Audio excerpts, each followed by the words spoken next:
Hi friends, it's good to be with you. See this? This is a recovery medallion celebrating an anniversary in recovery. And this is the 5-year medallion that I hesitate using the word pride, but I am pretty proud of it. I received this last Saturday. And the reason I share it with you is that this is today's September 30th, and we're wrapping up National Recovery Month. And there's a lot going on in the world right now, and it's definitely, taken a lot of our attention away from things. But there's one thing that never goes away, and that is people that are struggling with addiction. And those of us who are around them, who love them and are worrying about them. And I wanted to share with you a couple of things, and specifically I start with this 5-year coin because shortly after my late husband passed away from the disease, I went to a recovery meeting. And after the meeting, a woman came up to me and asked me when I was going to stop coming. And I looked at her puzzled. I didn't understand what she meant by that. And she said, well, your husband died. You're not affected anymore. Why are you still here? And I said, well, I'm still very affected. He died. He died from his disease of alcoholism. See, the disease of alcoholism has 3 inevitable outcomes when there is no recovery for the addict. And they are incarceration, institutionalization, and death. And for some, they experience each of those at various stages of their decline in their disease of addiction. Others, it may just be one. And in the case of my late husband, sadly it was his death, and a premature one at the age of 56. I continue to go to recovery. I needed to heal from that loss. I needed to heal from the realization that I was powerless over that disease, as was he. I was reminded about 2 years after that, I was having dinner with a new friend who had recently herself lost her son to his addictions, specifically relapsing from his alcoholism. He was in his 50s. And in sitting at the dinner table, I asked my friend how she was doing, expressing my condolences for her loss, and I asked her how she was doing. And she said, I'm doing really well. She said, because I have hope, and I have hope that my son's death helped to save someone else.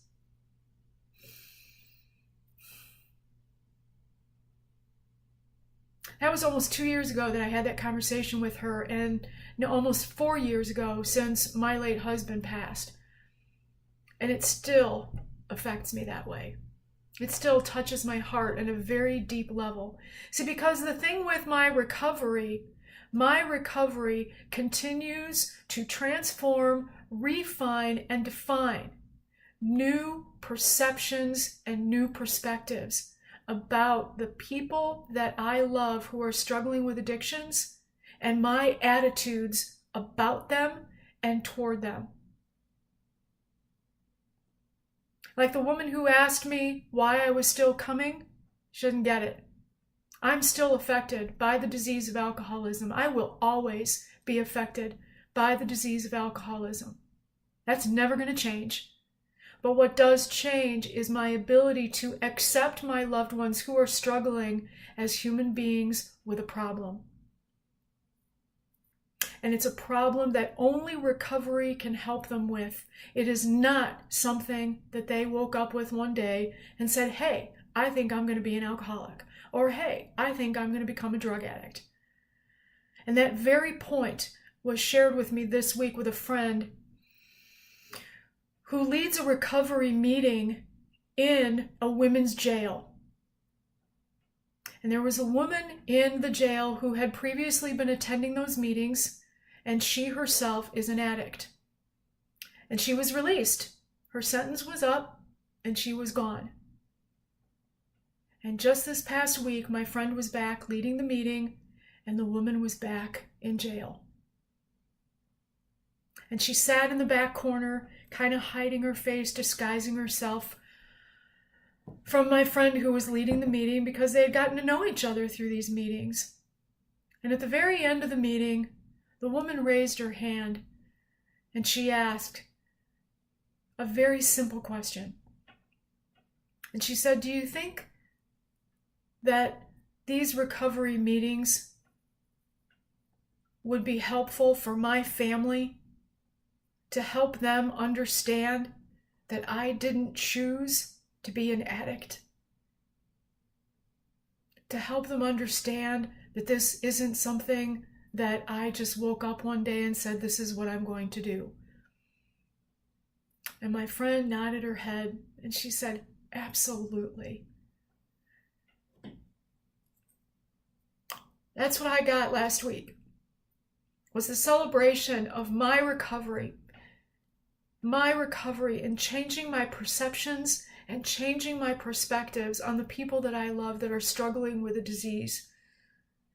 For 5 years, I have been working to change those perceptions and those attitudes that there's something wrong and something bad about the people that I love that are doing things that are neither healthy for them or healthy for us.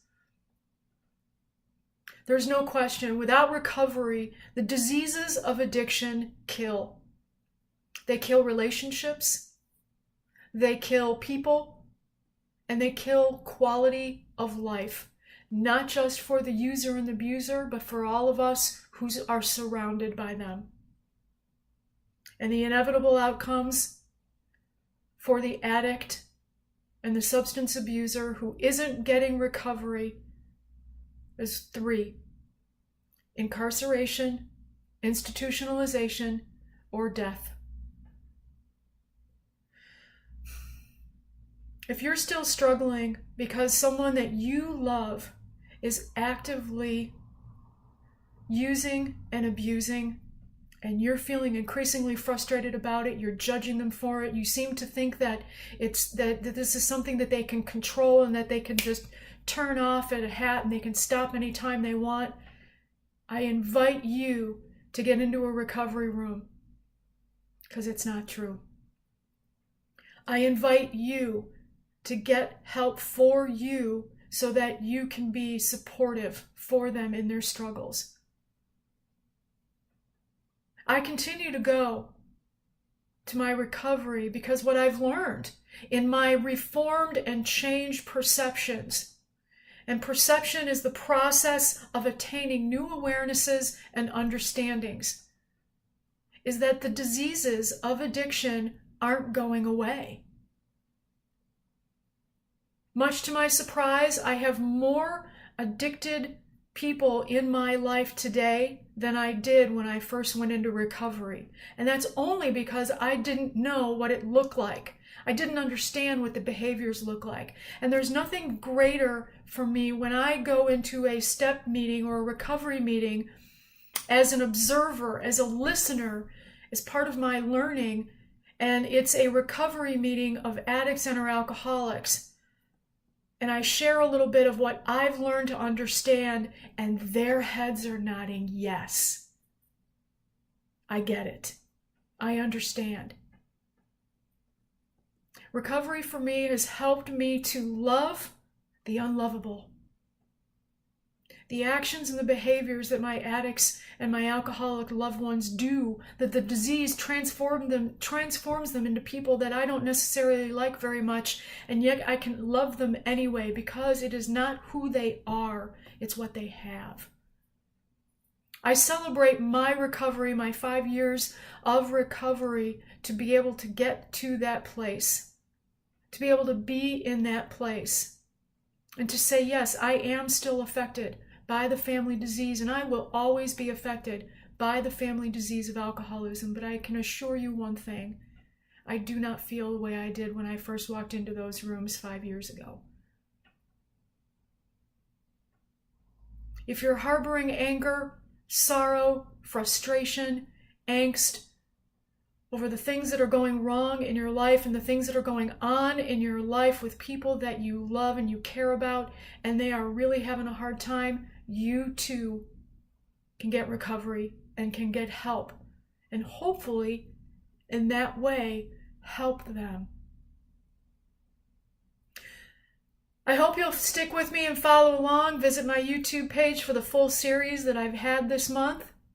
They will continue in various forms and in various topics. And in the meantime, peace. I love you. Be well. Until next time.